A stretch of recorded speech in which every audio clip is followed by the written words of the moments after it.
So the new demo comes out 2 days. 2 days this Wednesday. It's all very exciting stuff. And I wanted to find something cool to, crack this fucking beer open with, but nothing cool opens cans that I know of that I won't break while I'm trying to do it. So just for the sake of Matt, that was fucking gay as shit. Anyway, the new album comes out. New demo. Not an album. Comes out on Wednesday. I'm hoping that some of you are going to go pick it up and make me happy. But I'm very proud of it, so that's all that matters, right? Today I wanted to just give my thoughts on, the cult guys, the too cool for fucking people, black metal guys. I've had my fair share of run-ins with them, and what I'm finding is a lot of them are younger guys, and I get it. Like, I was 20. I was young once, and the draw to this type of music is it's the lifestyle. It's the not wanting to conform to anything, not wanting to fucking be a part of anything because you're cooler by yourself, or not liking music that other people like because they're uncool, or whatever the reason is. But eventually you're gonna, you hit an age and you just can't deny some shit that you like, and unfortunately it's the reason why music gets popular is because it's good. And you just gotta somehow cast off the fucking shackles of being tougher than the next guy and accept that, you're a fucking pussy and you like poser bands. Like, you just gotta fucking accept it. Like, I'm a big 80s hair metal fan. I can't escape that. I got fucking Poison shirts, and I got Motley Crue shirts, and I've got Vane shirts, and I've got a fucking, what's the name of that band? I love the fucking album. Pretty Boy Floyd. All right.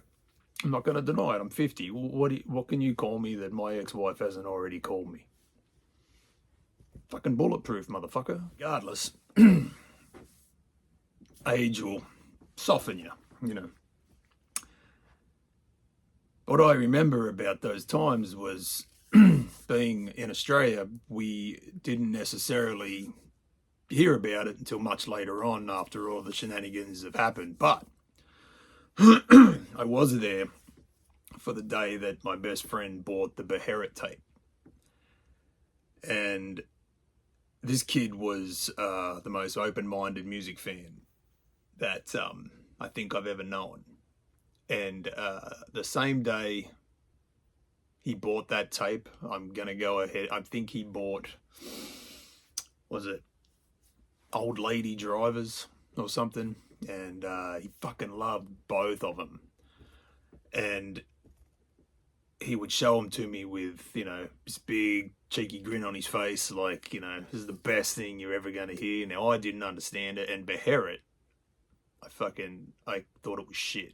At that point, I was, listening to Megadeth and fucking, what was my death metal? I think it was Obituary at the time. And so he shows me this Beherit, and it sounds like dog shit. It was the Oath of the Black Blood. But I didn't hate it because I hated it. I hated it because it was different and I wasn't used to it. So we would go back and hang out in his room and just listen to shit, right?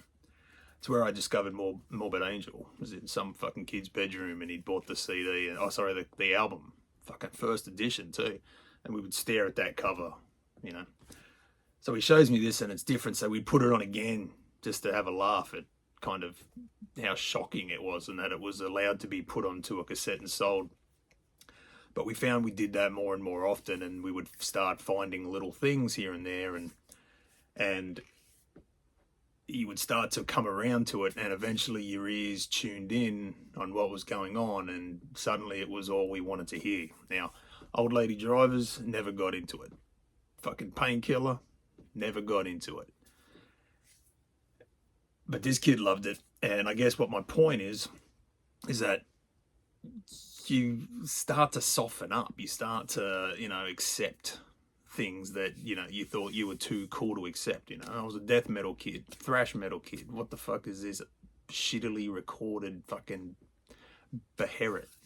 And you come around to it, and the people that I have dealt with that believe that, black metal belongs in a closet and never to be heard, and God forbid, if someone picks up your album and 10 of their friends do, and then suddenly, fucking you're not worth the time anymore. And, that's a shame. I think a lot of music gets passed over, or a lot of music doesn't get out because the people who write it just don't want to advertise it. And I mean, I'm not an advertising whore. I hate doing it. I fucking hate seeing this cunt on the fucking screen here looking back at me, and it's a reminder of how old and grey I'm getting. But it's a thing you do now. You don't have to do it, but I do it. I fucking started this ball. I'm gonna fucking keep rolling with it, right? But even the old school guys, the people that I knew that were older than me, that were gatekeeping the scene, like, they weren't always fucking cool, and they weren't always, fucking holding up, their ethos and what their shit was. You found out some of them liked, like the Black Album or something. Like, you can't, it's not realistic. It's not something that you can maintain.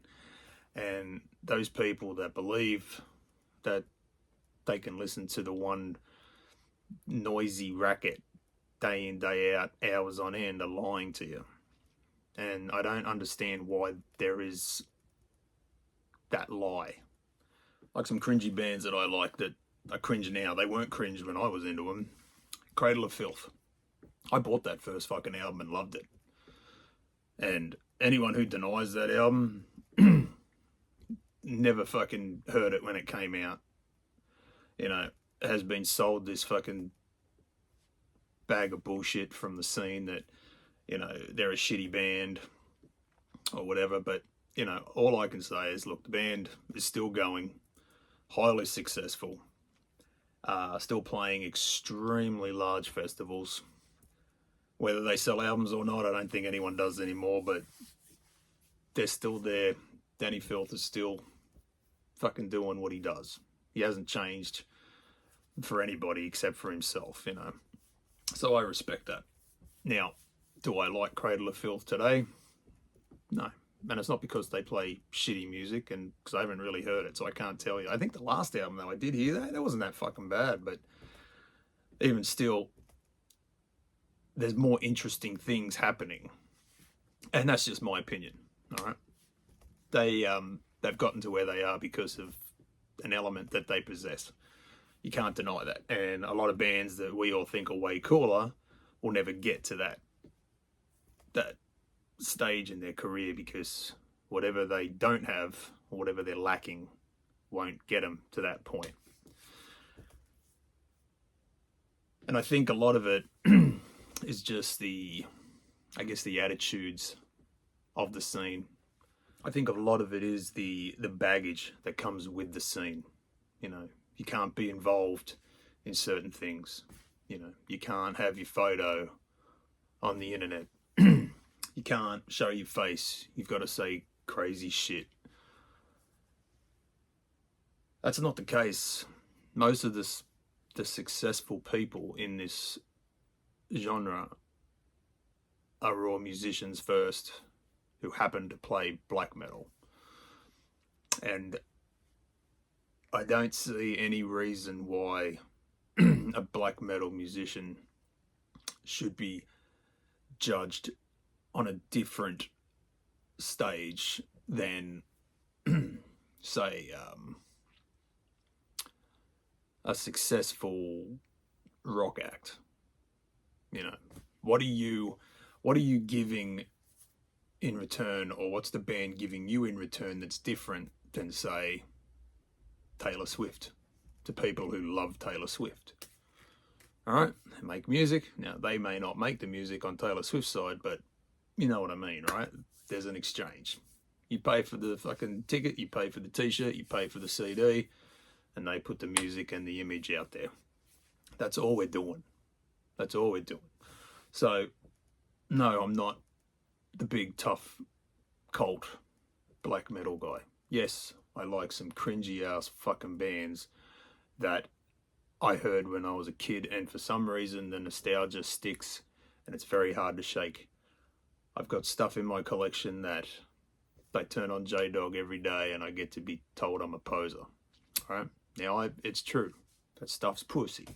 Compared to what's going on, you know, it's fucking pussy shit. But it holds a special place in my upbringing, whether it be my teenage or adult years, whatever it is. I go to as many Steel Panther shows as I can, and I love going to those fucking things. Now, I'd never play in a band like that, you know, I'm not fucking pretty enough to play in fucking Steel Panther, but I love going to the shows. I have a good time there. So why am I denying myself some fucking form of enjoyment because my scene requires me to be a certain way? Like I said, I'm 50, man. There's nothing that I can be called that I have not been called before in the past. So, with that in mind, some of these cult guys just need to lighten the fuck up. Stop judging the music on how many people listen to it or how listenable it is. We all got tastes. They're all different. Some people like fucking vanilla. Some people like fucking ramming things up their ass, their poof, their cunts. 2 days from now, Bandcamp, CD, cassette, both limited. Cassette's more limited, but I got 20 of that CD. I got 19 of the cassette. Now, I have been told, before you all fucking jump down my throat because I didn't know myself, but I was contacted by Rival Mist, and he was looking to get maybe a few more copies because he had sold all of his. Now, when I sold it to him, I said, this is the date we're putting it out. And he was cool with that. And just to kind of test the waters, I said, listen, throw some shit up the day before, run the pre-sale. You can get your pre-orders in first, all right? I'm interested to see, you know, what's going to happen on your side. All of his friends bought them. So they're all gone. So I've got 19 left. I'm not doing any more of those homemade fucking things. If some distributor wants to come in and buy those fucking things out and put them out in their country or whatever the fuck, by all means, contact me. Email somewhere in this YouTube. If not, it's on my Instagram. But those are limited because I ain't making no more by hand. Fuck that shit. It's a pain in my fucking ass. I got better things to do with my time. But I'm really excited for this thing to come out. I'm really excited for you guys to hear it. If you haven't heard it, you can go over to, it's on this YouTube channel. You can have a listen to some of it. You can get it on digital right now on the Bandcamp. And you won't find any of your cult black metal guys fucking spruiking their shit like I do. Or drinking fucking juicy beers. Alright? Or maybe I'm more cult because I drink juicy beers. We're just going to pretend that's a thing. Axe and Arrow, local, from Jersey. Haven't had a bad beer from these cocksuckers. So cheers. 2 days. Bandcamp. Buy the thing. Make me feel warm and fuzzy. Before I forget and turn this off and upload it, let me give a few thank yous to some of the people that have just recently thrown it out there and helped me spread the word. Barry, that Go Metal Show. Congratulations on your, what was it, 1,000 1,200, 2,000, 40,000 subscribers, whatever that is. You know, that's a long slog. I know I've got to 110 and it dropped to 109. I was most fucking upset, but to get up into those type of numbers, yeah, that's like that's pretty cool, you know. Metal band plays the songs, metal band talks about it. He doesn't hold his tongue. You know, I like him. He's fucking honest, and he's on at a good time. Now, sometimes he picks nights where I can't stay up, but most of the times I'm hammered enough just to watch that first hour and get involved, and he plays my shit and makes me feel good. Makes me feel like I'm not a complete failure. Of course, the Fomorian guys, Shredbeard, the fucking one-man machine, the fucking mouthpiece. Just give him a fucking talking point, mate, and he'll keep going for days. Skyer, dead-eyed delight. Nicest guy in the world, going through some shit. He'll pull through. Got enough of us fucking knuckleheads behind him to, you know, push him out of the fucking black days into the fucking sunshine, or place your own metaphor in there. Who else we got? Mordant threw us out there again. What can I say about old Morden that I haven't said 1,000 times in every other video? You know, he does push a lot of bands. He does help a lot of the scene.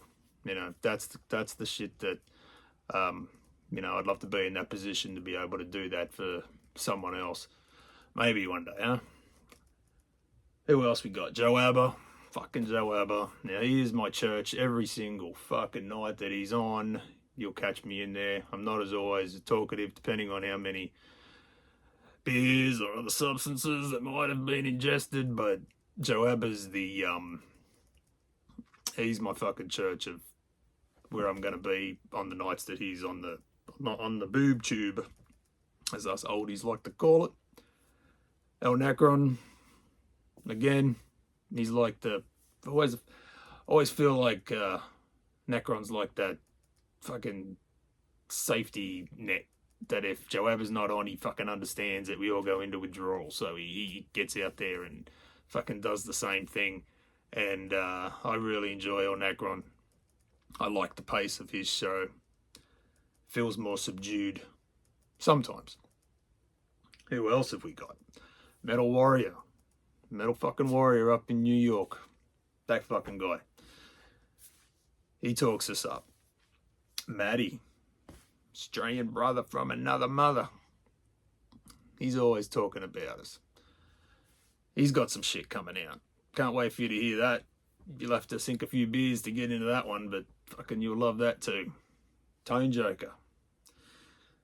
All the Joe Aber chat. Alright, all you guys fucking are supportive as shit. We support each other's bands, and we buy the stuff that we all put out. It's a great little scene to be in. If it's not good, they tell you it's not good, but they fucking still support you. It's not a put down. It's criticism. I enjoy that. And I think that's it. Metal John's another one. I turned on to Metal John the other day. You know, he's talking metal as well. Now, he hasn't yet fucking said my name, Metal John. We need to rectify that. But I enjoy watching people talk about the music they love. If you're going to do shit like this, and if you're going to throw fucking albums out there, talk about the shit you fucking like.